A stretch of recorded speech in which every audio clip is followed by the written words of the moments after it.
here we are with step 63. We're going to need 9.5 millimeter screws and a nut thingy over there, and also this piece that you see right here. Now where do they go?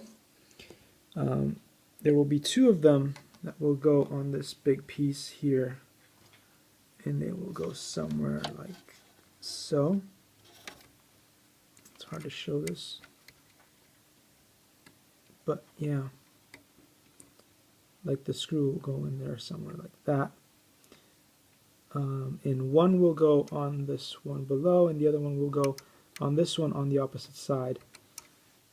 And then there will be two more of those pieces, and they will go on the inside here. If you see this big piece here, they'll go somewhere on there.